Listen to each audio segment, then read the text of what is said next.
అద్భుతం జరిగేటప్పుడు ఎవరూ గుర్తించరు, జరిగిన తర్వాత ఎవరు గుర్తించాల్సిన అవసరం లేదు.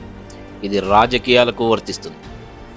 కొన్నిసార్లు కొన్ని నిర్ణయాల్ని ఎవరూ బహిరంగంగా ప్రకటించరు. చుట్టూ ఉన్న పరిస్థితుల్ని, జరుగుతున్న పరిణామాల్ని బట్టి మనమే అర్థం చేసుకోవాలి.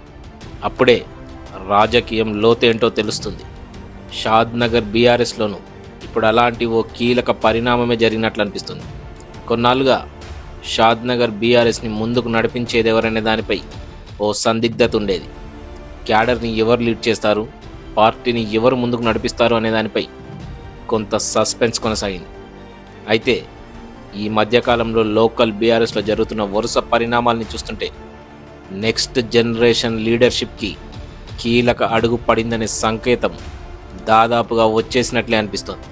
ఇప్పుడు మాజీ ఎమ్మెల్యే అంజయ్ యాదవ్ తన రాజకీయ వారసుడిగా ఆయన పెద్ద కుమారుడు రవిని రంగంలోకి దించినట్లు కనిపిస్తోంది.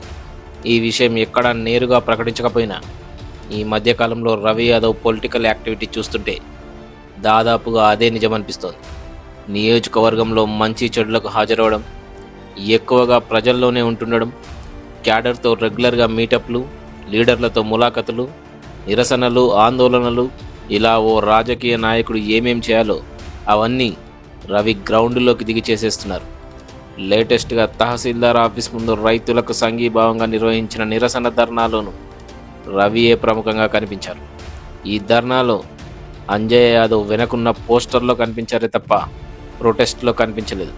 ఈ చిన్న ఎపిసోడే షాద్నగర్ రాజకీయ వర్గాల్లో పెద్ద చర్చకు దారితీసింది.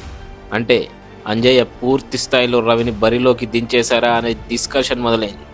ఇక ఆయనే షాద్నగర్ బీఆర్ఎస్లో కీలకంగా మారబోతున్నారా అనే గుసగుసలు కూడా వినిపిస్తున్నాయి.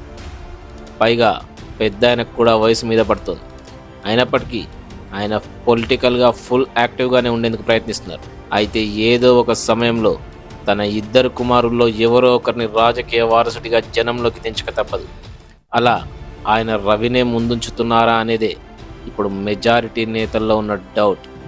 ఇప్పటికైతే షాద్నగర్ బీఆర్ఎస్ ఇన్ఛార్జిగా అంజయ్యే కొనసాగుతున్నారు. సీనియర్ మోస్ట్ నాయకుడిగా ఆయనే పార్టీని నడిపిస్తున్నారు. కానీ ఇంకొన్నాళ్లలోనే బీఆర్ఎస్లో సీన్ మారబోతుందనే టాక్ లోపల వినిపిస్తోంది.